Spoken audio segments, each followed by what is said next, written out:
Buenas tardes muchachos, ¿cómo están? El día de hoy vamos a empezar con nuestro propósito, el cual es hablar un poco de la historia de la psicología. Como pueden ver, ya la cuarentena me tiene tomando esta vaina. No encuentro el sagrado elixir de la Coca-Cola.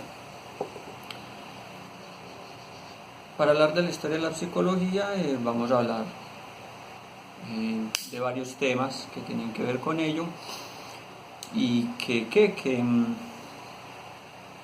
van a ir divididos en diferentes videos por diferentes motivos.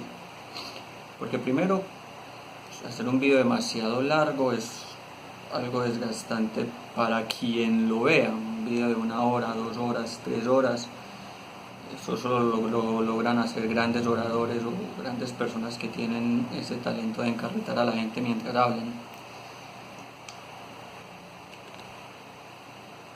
Por otro lado, pues yo grabo con mi teléfono y resulta que mi teléfono no me permite una alta cantidad de video. Me permite, creo que videos como de 20, 30 minutos más o menos, un poquito más. Me va a tocar hacerlo así como por ciclos. Hoy vamos a hablar del primer ciclo, que tiene que ver más bien con el inicio de todo este cuento de la historia de la psicología. Es que para uno hablar de la historia de la psicología es pertinente hacerse ciertas preguntas. Inicialmente nos haremos 3 preguntas, y la primera es ¿qué es la historia? Porque no dicen, ¿qué es la historia de la psicología? Entonces tenemos que saber qué es historia o qué se entiende por historia. Tenemos que saber también qué se entiende o qué entendemos por ciencia, porque generalmente decimos la psicología es una ciencia. Y como lo dije en el video piloto, pues vamos a hablar de esta ciencia que se independizó de la filosofía. Y tenemos que hablar también, pues, que la psicología, obviamente, y psicología, eso no es ciencia, ¿cierto? Entonces, este video lo vamos a tomar para hablar sobre qué es historia, qué es esa vaina que decimos historia. Porque generalmente uno cuando habla de historia, uno dice, este man me contó una historia, mira que te voy a contar, te tengo una historia para contarte, y le cuenta cualquier cosa a los amigos, que puede ser falsa, puede ser cierta, puede ser tomada de un libro, puede ser que se la inventó, etc. Perdón. Entonces, como podemos ver, y si no estoy mal, el diccionario de la RAE o diferentes diccionarios dan esa acepción de historia, sí.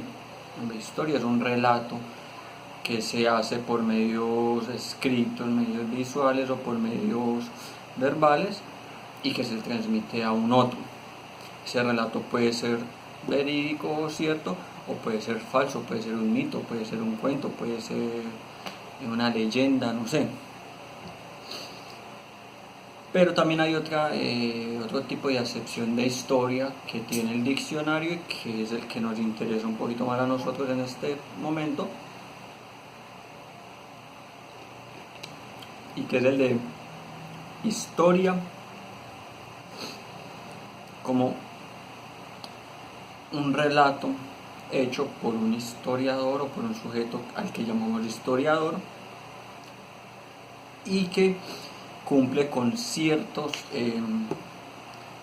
características, también cuyo fin es contar acontecimientos pasados y que son ciertos, es decir, que sucedieron y que son relevantes para que la humanidad los conozca en el ahora y los conozca en un futuro. Esa es la otra acepción que hace el diccionario y que es de pronto un poco la que vamos a trabajar nosotros. ¿Por qué? Porque cuando nosotros vamos a hablar de historia de la psicología no vamos a hablar de un cuento que nos inventamos, un mito que leímos de Homero o Sófocles, por ejemplo, ni tampoco de un cuento de los hermanos Grimm. Vamos a hablar de unos acontecimientos que se fueron sucediendo en la historia, o en el correr del tiempo, perdón, que fueron verídicos y que fueron los que lograron hacer que se constituyera la psicología como una ciencia individual de la filosofía, que es donde realmente partimos nosotros y parten muchas otras ciencias. Me rasco la barba del saber. ¿Qué sucede con la historia? Que ya si uno la mira desde un punto más estricto de la ciencia, entonces la historia va a ser definida como unos acontecimientos que son seleccionados por el historiador o quien va a narrar la historia y que de una u otra forma fueron influyentes o que crearon algún impacto en la sociedad actual, ¿cierto? Otros definen la historia como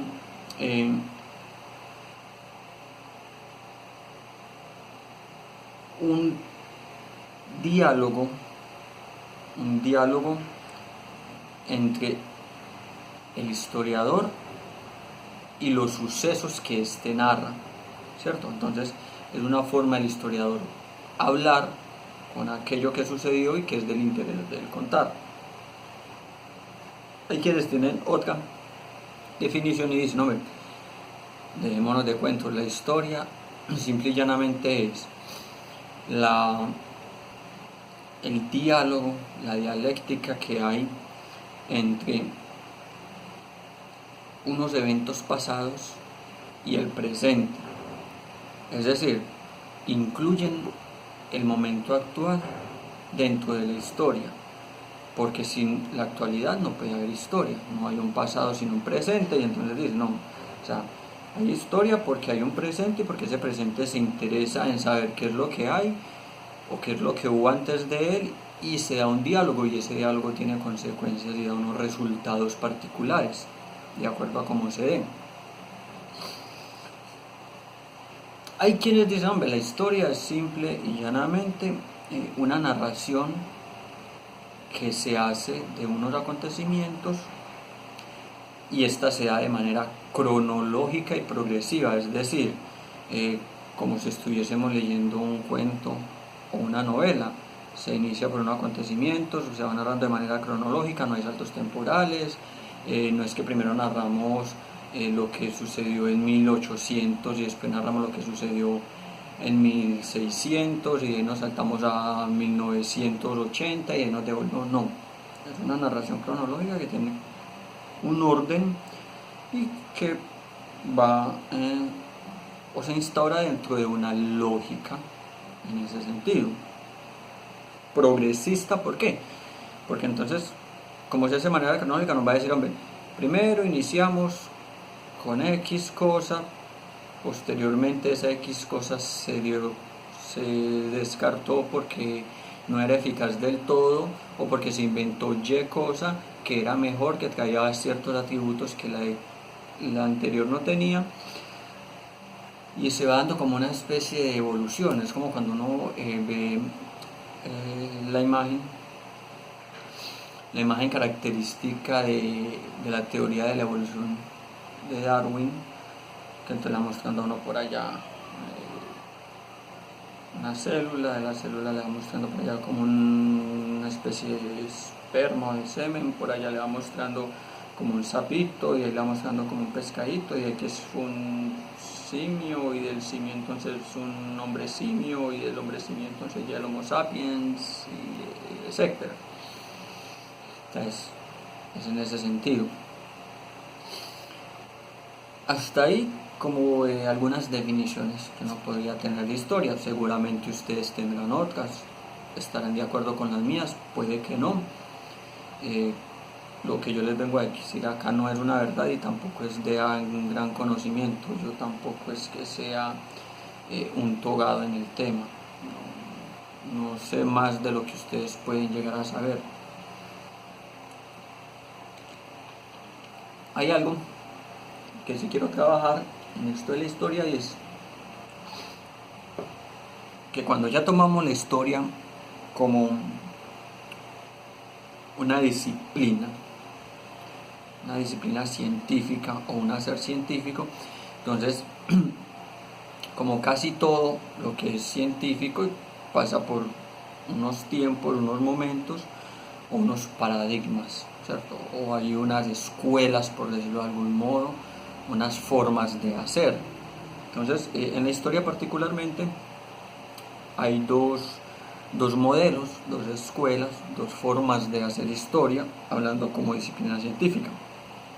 La primera es básicamente la historia positivista o el modelo positivista de la historia. ¿En qué consiste este modelo positivista?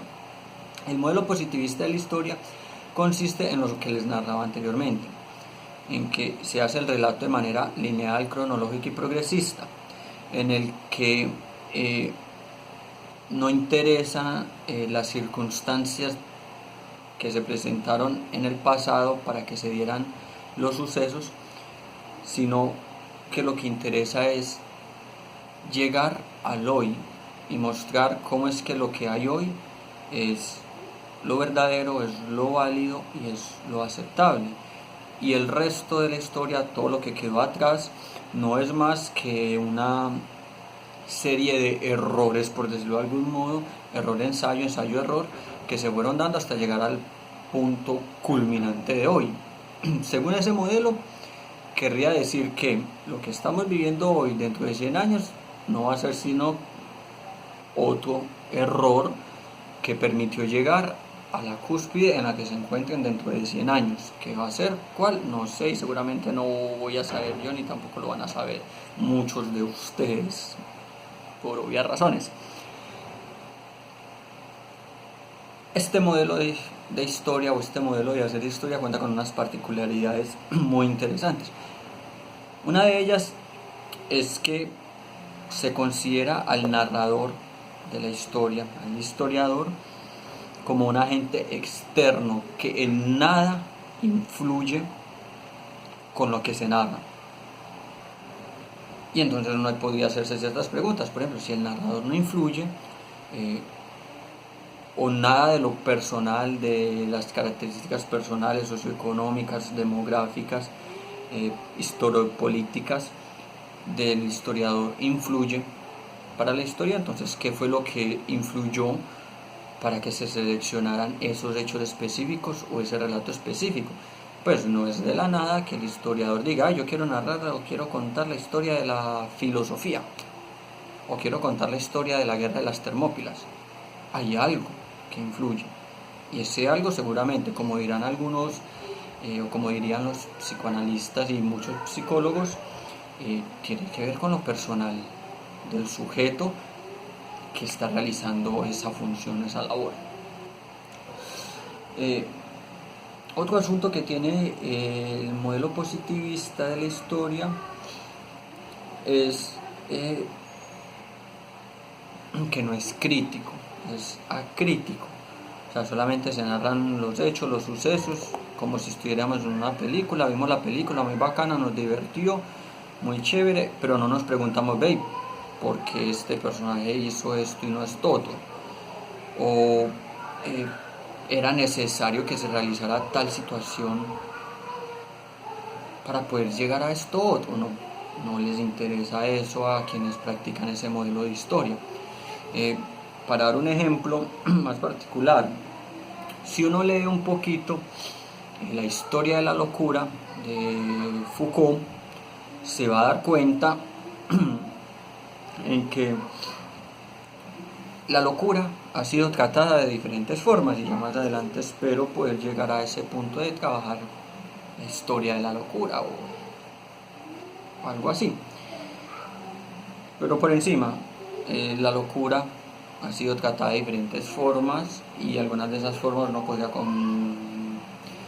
nombrarlas o categorizarlas de aberrantes, de ominosas. Porque, hombre, al día de hoy, si a uno le dicen, venga, es que este está loco, y entonces necesito abrir un hoyo en el cráneo para sacarle una parte del cerebro y así lo alivio, uno dice, hombre, qué animalada es esa, ¿cierto?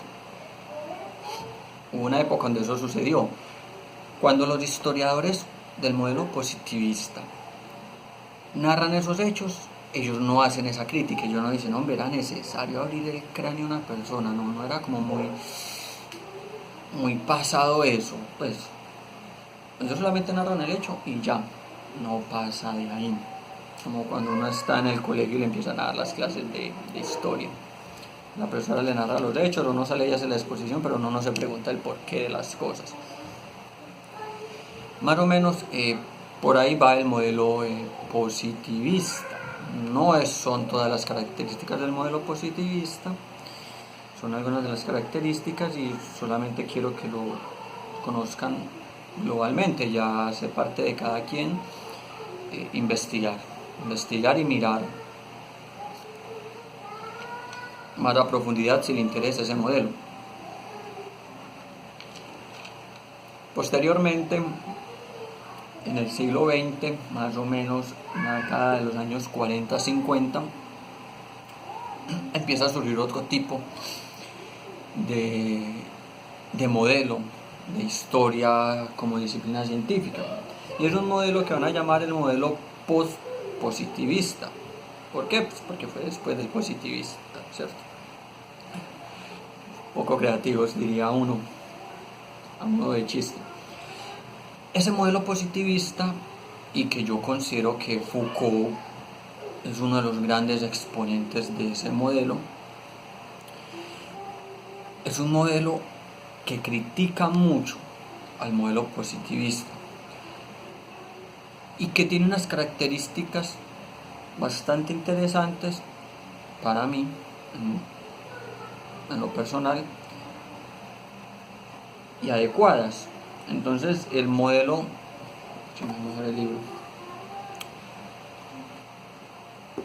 el modelo pospositivista no le interesa contarte la historia de manera lineal, cronológica. El modelo positivista te puede narrar una historia, pero entonces te la pueden cerrar por secciones de acuerdo a lo que quiere contar de lo sucedido o lo que quiere analizar de esa historia. Por ejemplo, si uno lee la biografía de Jacques Lacan, la que realizó Elizabeth Roudinesco, uno se da cuenta de eso. Elizabeth Roudinesco, cuando narra la biografía de Jacques Lacan, que es la historia de la vida de Jacques Lacan,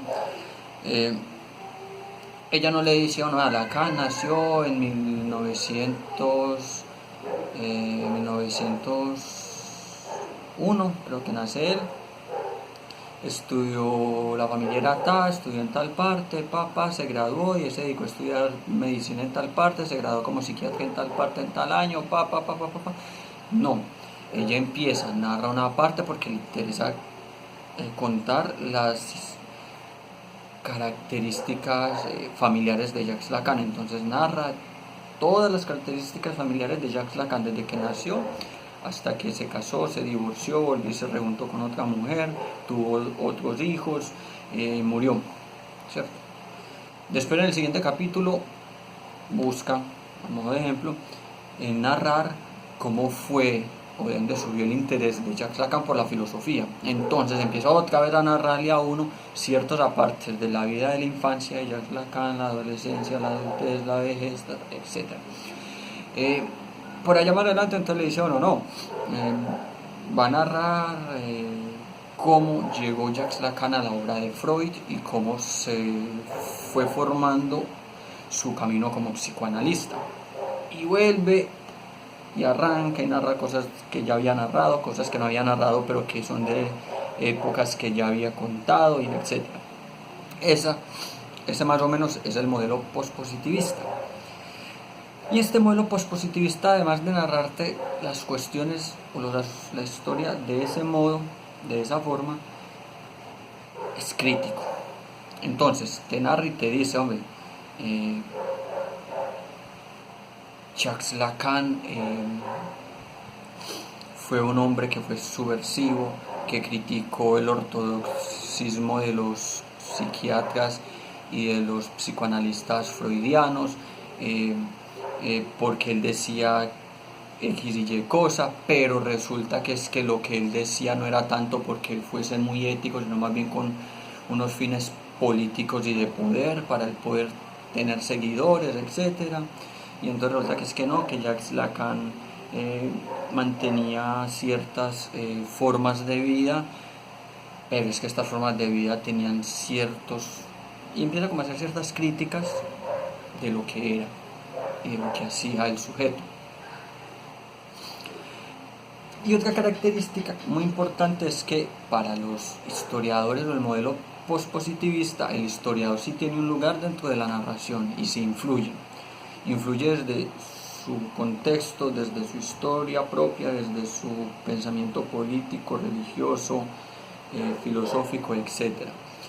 Entonces, a mí me gusta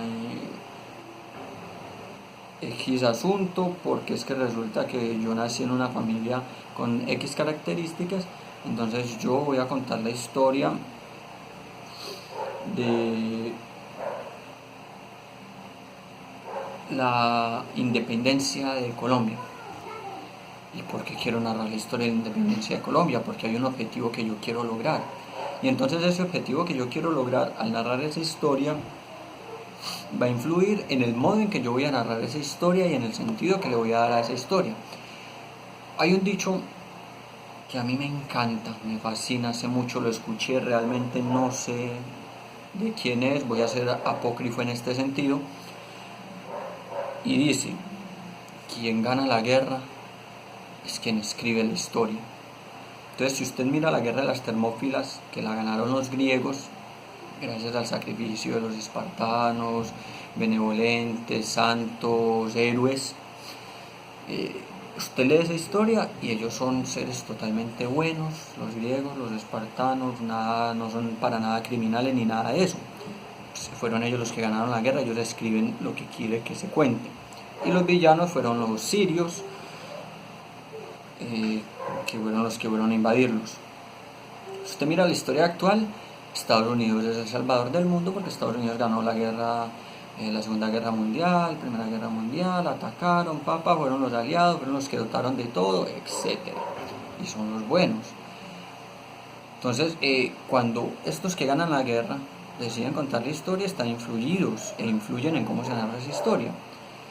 Pero entonces surge también el historiador que quiere contar la otra parte de la historia y la va a contar de acuerdo a su deseo y a lo que él quiere que se vea. Entonces, por ejemplo, uno puede encontrar historias de los espartanos como criminales, como una sociedad esclavista que invadía otras tierras, esclavizaba a sus habitantes, y allá no se ven tan buenos, ¿cierto? Pero entonces influye la perspectiva que tenía ese historiador sobre los hechos para entonces querer contar ese otro lado de la historia y el modo en que lo va a contar, ¿cierto? Porque yo puedo decir, no, es que los espartanos invadían otras, pero porque los pobrecitos no tenían cómo sobrevivir, porque no sabían de agricultura, entonces invadían otras tierras, esclavizaban a sus habitantes, pero también les permitían a sus habitantes vivir y se armaba una comunidad en armonía, y ahí no se ven tan malos, ¿cierto? Pero si yo digo solamente que es que ellos eran esclavistas y que cuando esclavizaban a las otras sociedades, quien no servía era asesinado, era sacrificado, y ya cambia la cuestión y estoy narrando la misma historia, ¿cierto? Los mismos hechos, de una forma diferente, entonces sí influye. Básicamente, eso es lo que tenemos que saber de la historia. Para finalizar, les voy a decir que ya sea una historia positivista o un modelo positivista de la historia o un modelo pospositivista de la historia, debe cumplir ciertos parámetros, ciertas normas, ciertos criterios, ciertos estándares que están escritos o están normativizados por un modelo, por un ente, por una deidad o como lo quieran llamar, llamado ciencia. Y que nada de lo que la historia como ciencia o como quehacer científico haga, narre, cuente, diga, y que se salga de esos parámetros, cuenta. ¿cierto? Entonces, para el próximo video vamos a mirar qué es eso de la ciencia, para poder entender un poquito por qué la historia como disciplina científica debe inscribirse en ciertos parámetros.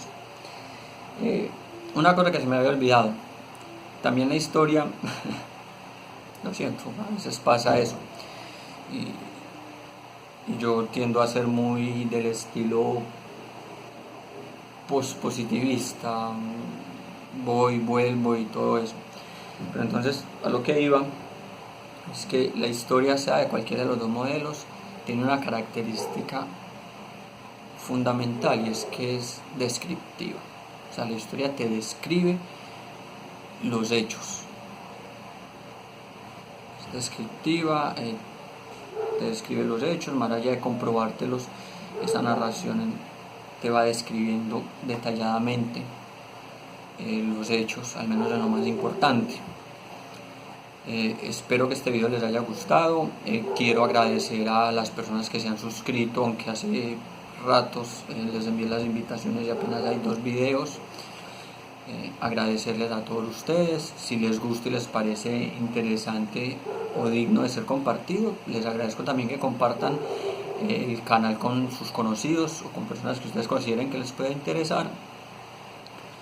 Y los leo comentarios, leo sugerencias, leo propuestas sobre otros temas. De hecho, voy haciendo un listado. Aquí tengo mi listado de temas. Sé que no van a entender nada porque mi letra es jeroglífica, pero nos vemos luego con otro video sobre la ciencia, o básicamente qué es la ciencia. Gracias.